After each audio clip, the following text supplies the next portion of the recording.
Alright, y'all join me at the doctor's for my doctor appointment. This is the waiting room, and I'm in the waiting room. It's really cute. And just showing you my cane. I'll be waiting. And I dropped my cane, that's okay. It's my doctor's office. It's giving very liminal vibes.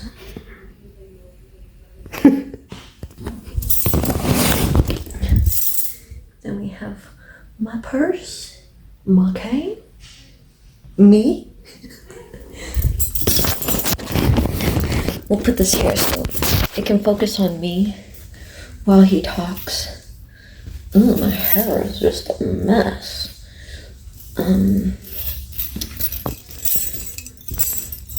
I the only girl that sometimes, like, not sometimes, I know we have our boobies, but sometimes I just wish to be totally flat-chested. And I'm not big-chested, okay. I just want it down straight. Just like that. Don't look. Honestly, I really enjoy this doctor. I've been with him for like 5 years, so they've seen the worst, and now they're seeing me get better. My weight was 111. That's so cool. I gained 5 pounds since I've last been here, but the fact that it was 111, I was like, oh, what? Angel numbers. But that's a good thing, because the last time I was here, okay, so I said this in my other video. So the time before this, I was on my cane, but I couldn't really walk with my cane. I was like hopping with my cane, and like I was trying to hop on my right foot, which is still like a little swollen, the ankles area. They're much better than they were like last year, but I had to hop on my right foot while using my cane on my left side. And it's just difficult, and especially with the rheumatoid arthritis in my ankles and stuff too. So it was like really difficult. And so the last time I had to have a wheelchair to be helped, not the last time, but one of the times before, because this is a new place and I just could not walk the whole distance. Like, it was way too far for me. And so the last time I was here, I had to bring my scooter, because I was like, I'm not making that same mistake with the cane again and having to have help getting around and stuff like that, because I couldn't even get around with my cane. Like, it was so difficult. But it's really difficult to bring the scooter. Like, a lot of people don't understand when there's mobility aids. Like, they're like, oh, just bring a wheelchair. Oh, just bring the, like, it's hard to even get that in the vehicle. Like, it's me doing it. It's not just in my hip, it's in all my joints, my shoulder, my hands, and everything. So it's like, okay, even putting my scooter in the car is like so difficult. Getting it out is so difficult. And if I had to get a wheelchair, I would have to get like a modulation kind of thing to put on my car, so I could put my wheelchair on the back of the car rather than in the car, because it won't fit in the car. But last time I brought my scooter, and that was easier to get around, obviously. But this time I brought my cane, and I could actually move around. She was at like a really slow walk, which was really good for me. That's so good. I'm so excited. That's so cool. But yeah, that's where we're at right now. We're waiting for the doctor to come in. We'll see what he has to say. And the world keeps spinning around. Yes, this is available. Oh my god. I hate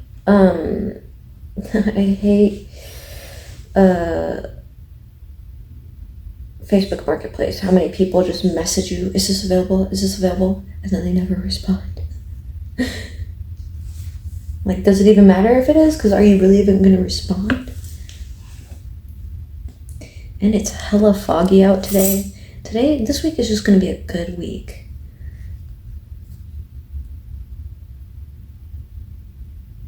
Waiting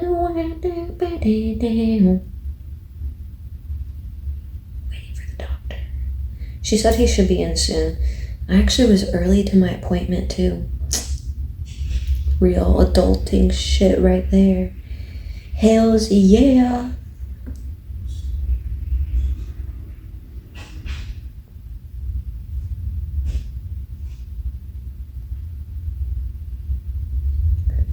You know what's really funny to me is I've been in remission a few times in my life, and I just joined this rheumatoid arthritis page, and it's like seeing the view from, okay, so this is going to sound mean, but let me explain this. A lot of ourselves, myself included, we can tend to victimize ourselves into circumstances, right?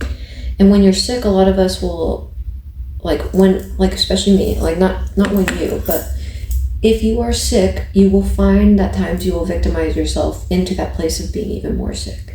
And I know people will say this is harmful thinking, pseudoscience, blah, blah, but because I've lived it, I believe it, right? And I know this is not the case for everyone, because I know not every illness can be cured. And rheumatoid arthritis can't be cured, but you can be put into remission. But it's amazing to me, the lengths people will go to justify being sick rather than going that same length and being healthy, trying to be healthy in remission. And it's because they don't know what healthy looks like. When people think healthy, they're like, oh, okay, I just gotta eat salads all the time, blah, blah. There's a different healthy for everyone. Healthy looks like this to one person versus healthy looks like this to another person. I can't eat salads, for a bit. Even in some of my vlogs, if you watched my vlogs, but I will eat salads and I'll get a stomach ache afterwards. And I thought it was the dressing. For the longest time, I thought it was the dressing, but it's not. It was actually just the raw veggies, just too hard on my stomach. So what eating healthy looks like to me is eating cooked veggies and things like that. Obviously, it's not eating junk food and processed food and stuff. And once in a while is okay. I had a hash brown and coffee this morning, but I probably won't for another week or so.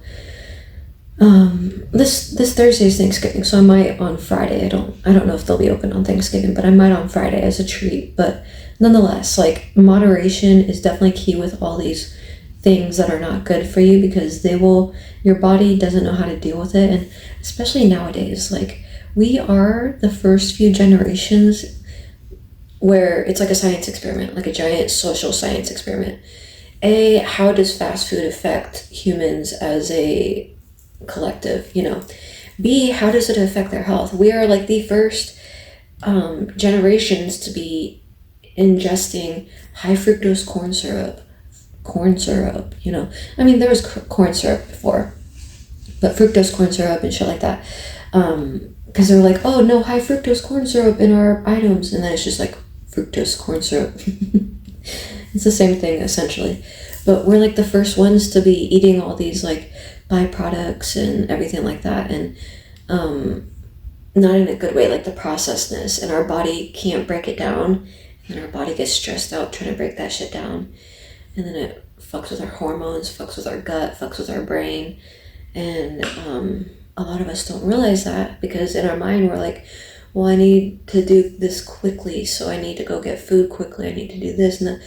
And that's where you can put yourself in a place of victimization, where you just think you're a victim of circumstances, but the circumstances are ones that you created, right?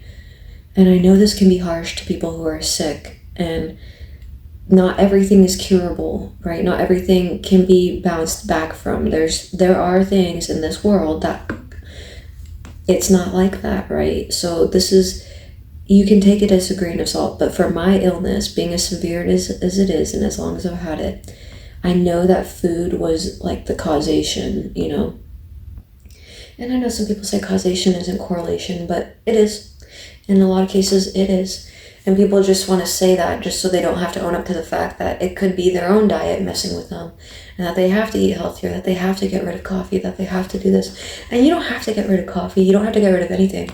It's about getting your body into a non-inflammatory state to where you can enjoy these things. And believe it or not, when you're in a non-inflammatory state, you won't want those things.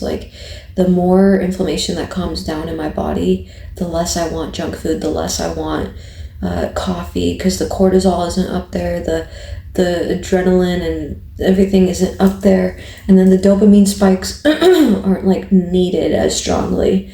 So it's okay, I don't really care for chicken nuggets, because honestly, eating this healthy meal will give me more dopamine than the chicken nuggets will.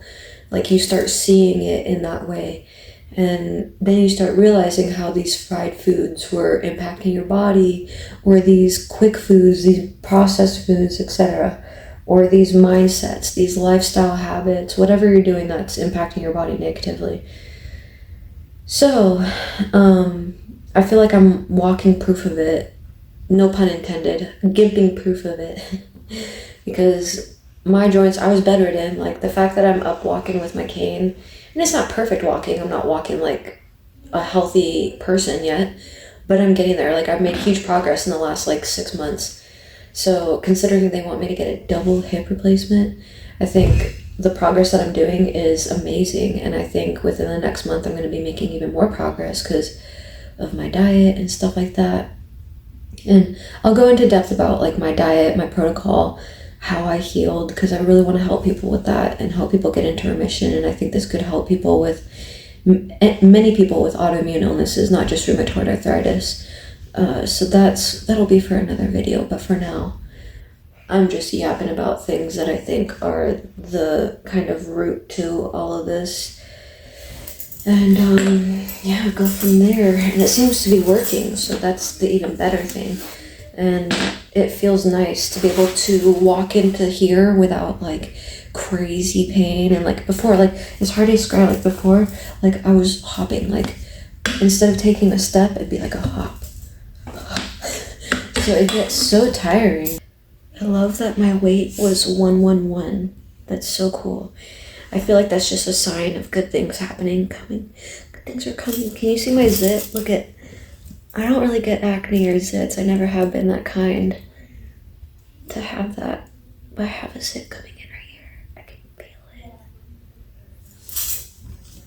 I need to go to the bathroom so bad. This guy, he's in Gaza, Palestine, Gaza. And I seen him post a picture before. It's in a rheumatoid arthritis group that I'm in.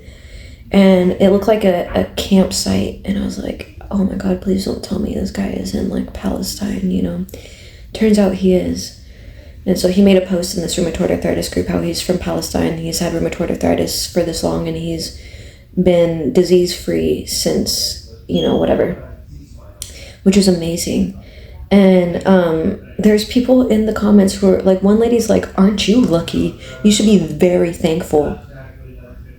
Bitch, he's in fucking Gaza. Shut your dumb ass up. Shut the fuck up. Goddamn lucky. Oh my God. I don't know if that's the word. Hey, good morning. Good morning. How are you? Good. How are you doing? Good. You've still on the Rinvoq, right? Yeah. What medicines are you on right now? Rinvoq I have and Rinvoq and hydroxy. Yeah. Okay. Yes. Good. And you've been off prednisone? Yeah, almost for this whole year. That's what I was gonna say. It's pretty cool, right? Pretty awesome, yeah. That's impressive. Good for you. Agree. Yeah, Agreed. That's great. That's what I had in my chart. I just wanted to confirm it. So that tells me Rinvoq's been working pretty well for you. I know it's not perfect, but overall, Rinvoq, hydroxy. Are you still taking that weekly bone pill, the alendronate? Yeah, and then you prescribed me some vitamin D, I think. Okay. I thought that alendronate was the vitamin D, but I think you gave me vitamin D alongside of that last time, so I've been taking I can't say I've been consistent with it, but I take it at least 2 times a month. They're both weekly pills, so it can be a little confusing. Okay, yeah. Yeah, usually I try to keep up with it. Some months I'm not as consistent, but I would say at least 3 weeks out of the month. Bone density, so the reason we're prescribing those 2 pills are mainly the alendronate is because your bones are a lot thinner than they should be because of the long-term prednisone use. Or not thinner, but for your age, because I think at 9 or something, they said that. Because I was on prednisone 50 milligrams at 6 years old. Right, so. and then through no fault of your own, that's just the nature of your aggressive disease. But we want to see, that's not necessarily a weekly medicine that you're going to stay on forever. We want to see where your bones are at. Every 2 years we update a bone density. It's been, at least the last one I have was in December of 22. I know I gave you an order the last couple of visits. Had you updated it? No, I haven't gotten. Okay. Do you need another order? I'm sure they have it. They've been calling me. I actually thought it was because they wanted that nuclear thing. I've honestly given up on that. I would give up on it too. Because every time I try to go, they say, problem with your insurance. And then I'm like, okay, F it. I'm just gonna... And I'm seeing progress, so I'm like, I don't know if it's really going to do anything at this point. Because I think we were doing that to see if there's any infection pre-hip replacement, but I'm trying everything I can. Things are getting better, which is great. With your hip? Yeah. So I'm on my cane again, so I was able to move into here a lot easier than the last time I was on my cane, and then the time before I had to use my scooter because this place is giant. But things are much better, so I'm like, okay, things are getting better. Maybe I don't need that one test at least. I don't think you need that test. And if they need a bone density, then I can do that. That is something we will do. I will give you a new order because it's probably expired by this point, or I don't know.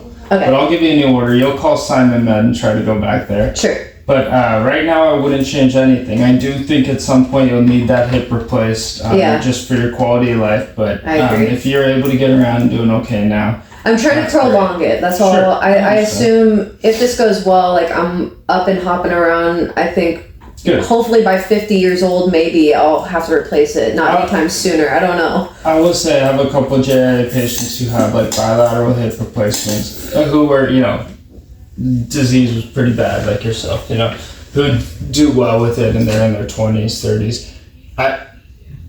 I could be wrong, but I think you'd have a better life if you got that hip replaced because you're still using a cane. So, but 50s just seems a little like why suffer, in my opinion. But that's your body. I'm just used to suffering. I respect that. Yeah. Okay, that's fine. As in long my as you're mind, aware. I feel like things are going to get better. So pretty good. I just have changed my diet drastically, and things are much better because of that. I just wanted you to have the information available to know that you're not too young to say. To say, look at you. Yeah. To say, I'm too young to have that replaced. Yeah. It will help your gait. I'll say that.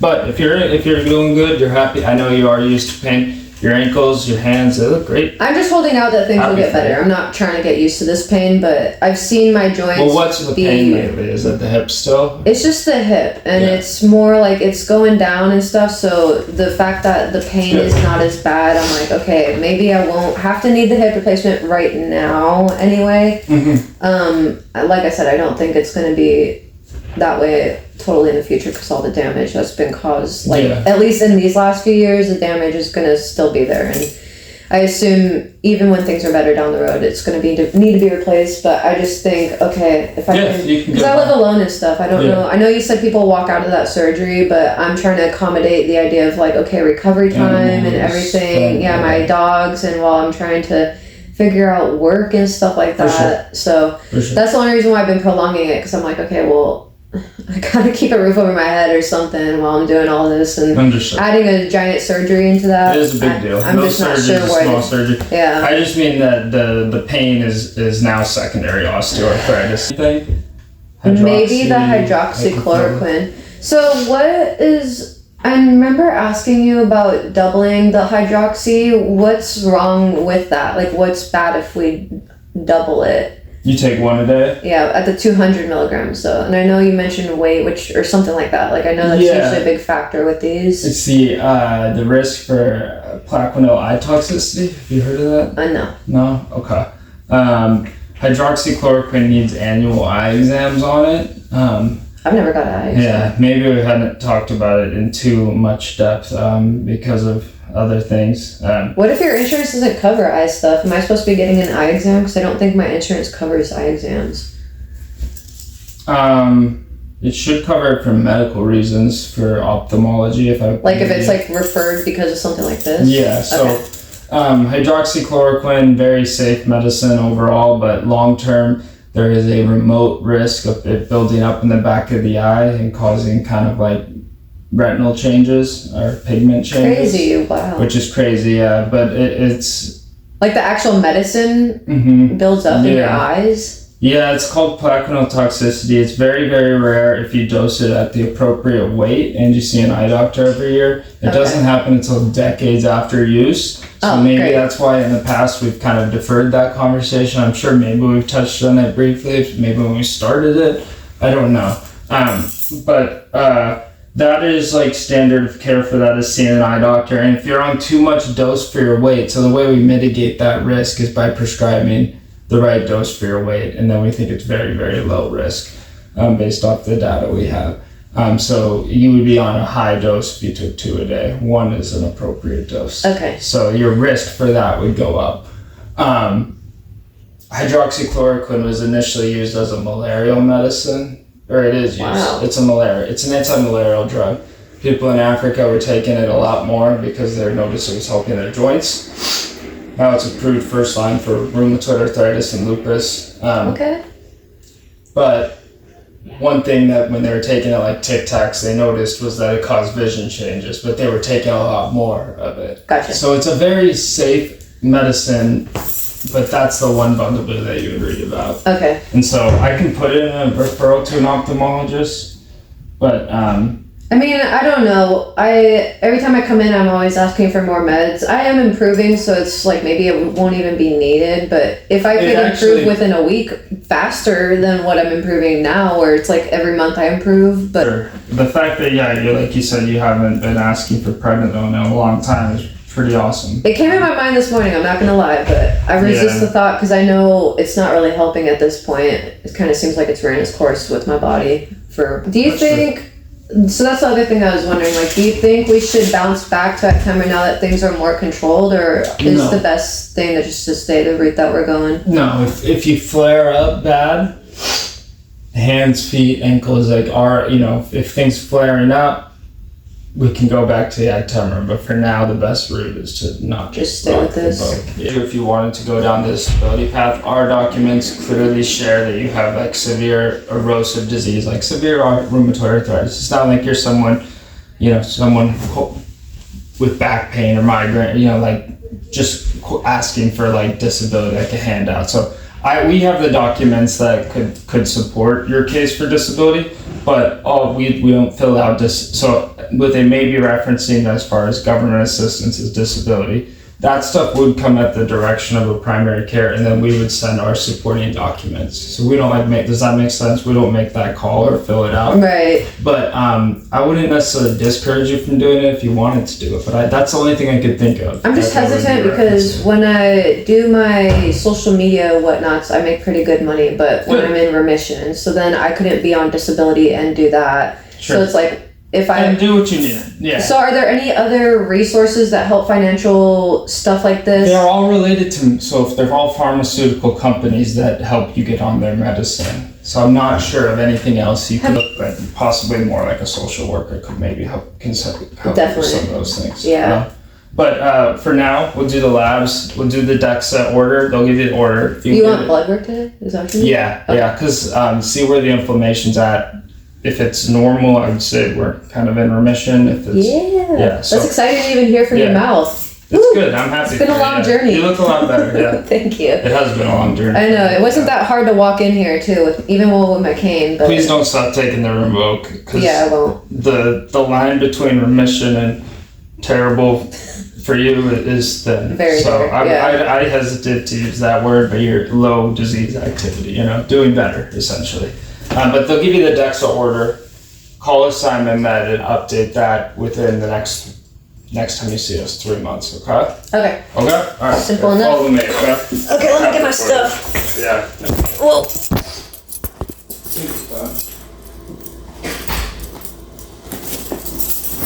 I'll check that. Bye.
No, I think I've had one before. I just went to a different location, so I have one that's closer to me now.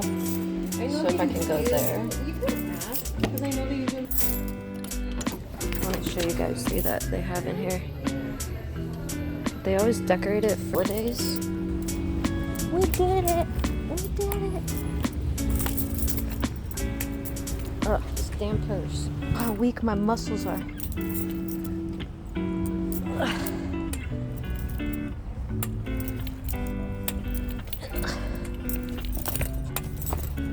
We did it! That's a big deal. The fact that I was able to use my cane, walk in and out. Because like I said last time, I was more gimping. I was like hopping around and it was like impossible. I did it! I'm so happy.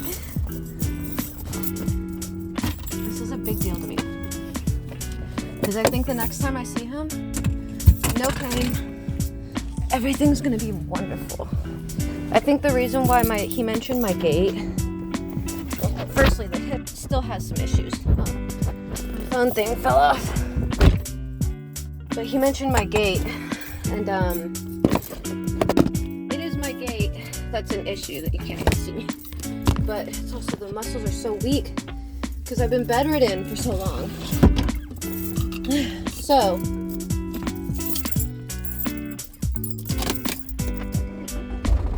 anywho, thanks for joining me on my doctor's appointment. I love y'all. Take care of yourselves. Hydrate and eat. Okay, take care of your body. Otherwise, you'll end up like me. Okay? Anywho, I love y'all. Stay amazing. And I'll see you guys later.